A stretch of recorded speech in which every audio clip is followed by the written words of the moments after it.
Just think for a moment. Where in ancient Rome could you find a senator, a baker, and a slave, sitting side by side, naked, unashamed, and doing exactly the same thing?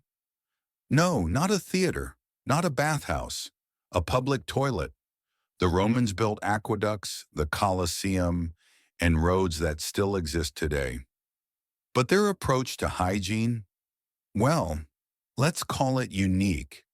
In this video, I'll take you into a world where toilet paper didn't exist, a sponge on a stick did the job, and the bathroom was a social club, a spiritual danger zone, and a source of surprisingly good jokes. Ready? Take a seat. Just like they did, shoulder to shoulder. So what did a Roman toilet actually look like? Picture a long stone bench with holes in it, no stalls, no doors, and beneath it, a channel of running water. These were public toilets, truly public. Some had up to 20 seats side by side. You could chat with your neighbor, trade gossip, or just sit silently in a crowd. Sometimes they were even fancy, marble benches, mosaics, columns. Because why not enjoy a bit of art while sitting with your tunic down? And the best part, there was no shame. Doing your business was just part of daily life. Romans didn't make a big deal out of it. We have private stalls. They had a collective experience.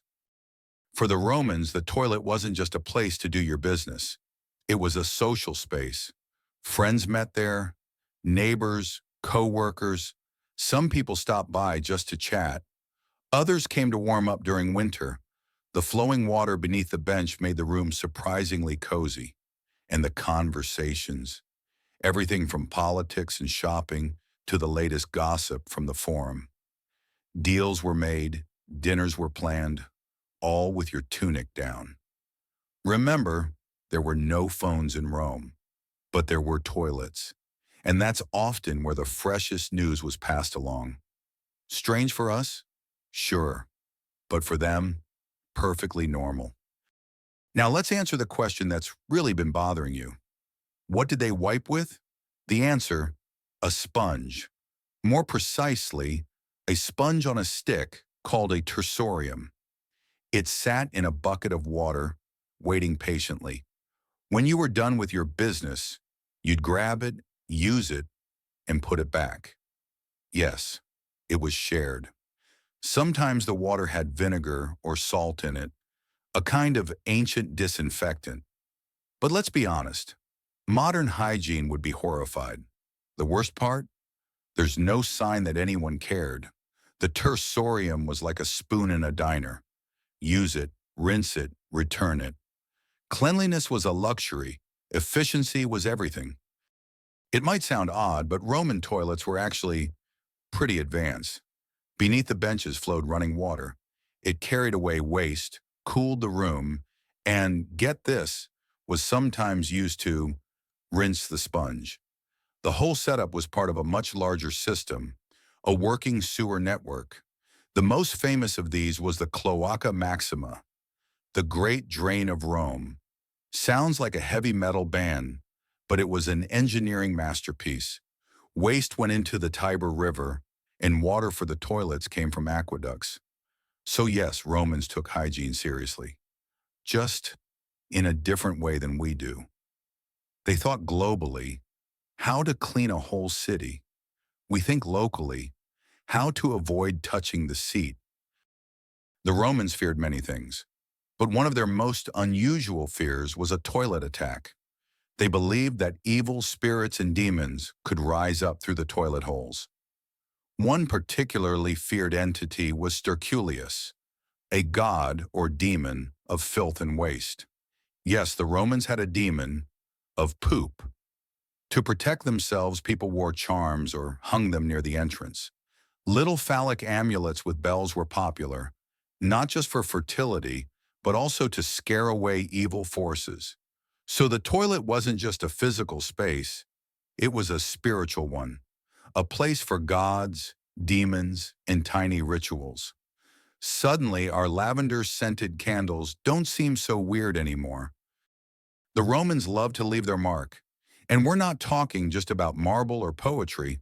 We're talking about toilet graffiti. Yes, the walls of Roman latrines were full of scribbles, drawings, and jokes. Some were crude, others surprisingly deep. From Pompeii, we've got gems like, Apollinaris sat here, better late than never. Or, when you gotta go, you gotta go. Just don't forget the sponge. It was communication, expression, even art, like Twitter, but carved in stone and with more honesty. The Roman toilet really had it all: social vibes, spirits, plumbing, and even a comment section. Roman toilets and Roman baths. Two different worlds. Not for the Romans. Many bathhouses had toilets built right in. You came to get clean, and while you were at it, you took care of other business too. Water, steam, conversation. It all blended into one big social experience. Strange to us?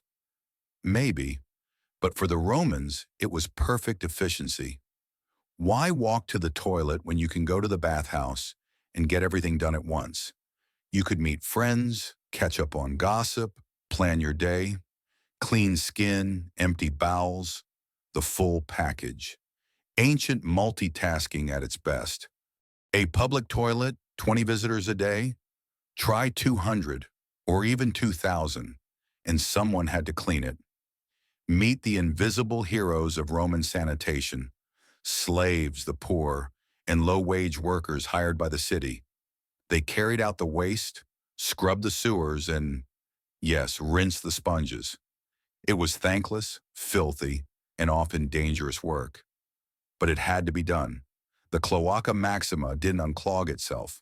And no, there were no gloves, no masks, no cleaning awareness week. For us, a nightmare. For them, just another day on the job. Public toilets were for everyone, but a private one? That was a luxury. Wealthy Romans sometimes had their own latrines, inside homes, villas, even next to bedrooms. But funny enough, they weren't always cleaner. Sometimes it was just a clay chamber pot, emptied by a slave. Stylish discomfort for show. Public latrines, on the other hand, were often well designed, with running water, ventilation, and a place to chat. So, sometimes it was better to go out than stay in. But in Rome, as everywhere, if you had money, you peed with style. In ancient Rome, there was a tax on urine. Emperor Vespasian came up with the idea to tax public toilets, more precisely, the urine collectors, who used it for industrial purposes. Because urine contains ammonia, great for bleaching clothes and tanning leather. Yes, doing laundry in Rome was a smelly business. When his son Titus called the tax disgusting, Vespasian supposedly held up a coin pouch and said, "Pecunia non olet." Money doesn't stink. That phrase went down in history. And in Rome, even a pea had market value. Why didn't Romans have toilets in every home? First, most people didn't live in homes with plumbing. Apartment buildings called insulae were cramped, multi-story, and lacked infrastructure. Second, public toilets were free, available, and nearby. So why have a bathroom next to your kitchen when the city provided one down the street? Third, in Roman culture, community was natural. Eating, bathing, talking, and yes, even doing your business. All were shared experiences. Private space is a modern invention. In Rome, a person was part of the city. And the city, it kept things flowing, in every possible sense. A Roman toilet is more than just a stone bench with a hole. It's a window into ancient thinking about community, hygiene, technology, and a sense of humor. The sponge on a stick, the graffiti, the demons, and the urine tax, they all tell us one thing. The Romans were just like us. They had needs. They laughed at the same things. They sought comfort, just in a different way. Or maybe not that different. Next time you sit on your modern porcelain throne, remember, 2,000 years ago, someone was doing the same thing, just with a bigger audience. Now tell me, would you survive a visit to a Roman toilet? Let me know in the comments. And remember, money may not stink, but not every sponge is worth the risk.